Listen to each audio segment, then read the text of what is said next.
হয়েছে। আপনারা ইতিহাস বলতে জানেন,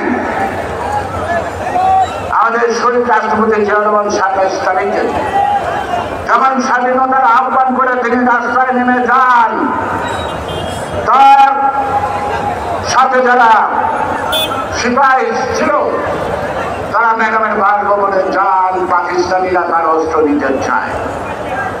ম্যাডাম সেদিন বলেছিল, তোমাদের যে নেতা অর্থাৎ কমান্ডার জিয়া রহমানের বাইরে ক্যান্টনমেন্ট থেকে একটা সুযোগ পাকিস্তানিদের হাতে দিলাম না, তোমরা অস্ত্র নিয়ে বেরিয়ে যাও।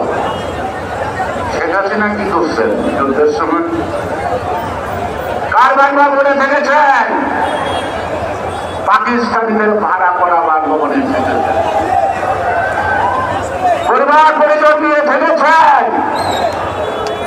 বাজারটা কে করতো? পাকিস্তানের আর্মির লোকরা। আপনাদেরকে পাহাড় নিয়ে কে রাখতো? পাকিস্তানি সেনাবাহিনীর লোকরা। আপনি তখন গর্ব, আপনার সন্তান হবে মেডিকেল সেখানে যেতেন, টাকা মেরে গেলে গায়ে বেরোতে পাকিস্তান মেডিকেলের গাড়িতে। আর যেদিন আপনার সন্তান ভূমিষ্ঠ হয় সেই দিন একজন কর্নেল আপনার গাড়ি চালিয়ে চলতেছে। পাকিস্তানের ভাড়া গেলেন, পাকিস্তানিদের বাড়িতে থাকিলেন, পাকিস্তানিদের বাড়ি পাড়ায় থাকিলেন। আর আপনি কিনা এখন খালেদা জিয়া নিয়ে কটূক্তি করেন। তারা আজকে রাজভবনে বাজারও দেওয়া হচ্ছে। এখন খালেদা খাওয়ার কথা ন্যাশনালিস্ট প্রসেস বাংলাদেশ দেশপ্রেমী জনগোষ্ঠী অনুপ্রেরণার সাহস। আমরা যদি খালেদা থেকে মুক্ত না করতে পারি, বাংলাদেশ খুব তাড়াতাড়ি মুছে যাবে মানচিত্র থেকে।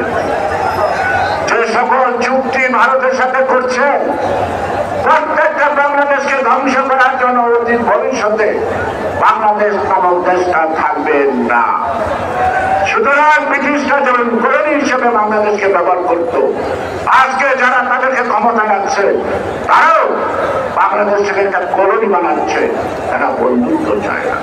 বন্ধুত্ব আমরা চাই, কিন্তু একটা জিনিস চাই না, প্রভুত্ব। আমরা বন্ধুত্ব চাই, আমরা চাই না বন্ধুত্বের নামে আমার দেশের স্বার্থ সকল জলাঞ্জলি দিতে। এটাই তো বাংলাদেশ বিএনপির দোষ, এটা তো খালেদাদের দোষ। কারণ কেন কেন ক্যান্টনমেন্টের বাড়ি থেকে বাদ করে দিলেন খালেদা জিয়াকে? কার নির্দেশে? কাদেরকে খুশি করার জন্য? জনগণ বুঝে। ওবায়দুল কাদেরের কথায় বলতে আমি তো শরম পাই। ওবায়দুল কাদের বলছেন আমাদেরকে ভারতের সেবা দেশ বানাইতে চায়। এখনো ঘর নাই, বাকি হয়েছে, বাকি রয়েছে। সাবেক পররাষ্ট্রমন্ত্রী কি করছে? বাংলাদেশের সাথে ভারতের কি সম্পর্ক? স্বামী স্ত্রীর সম্পর্ক। বলে তোর স্বামীকে আর স্ত্রীকে করতে যখন বড় দেশ, ওইটাই স্বামী।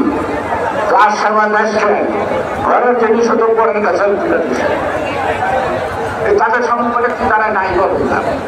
সুতরাং আজকে আমরা ভারত বিদ্বেষী নই, আমরা আমাদের দেশের পক্ষে, আমি আমার দেশের স্বাধীনতার পক্ষে, আমি গণতন্ত্রের পক্ষে।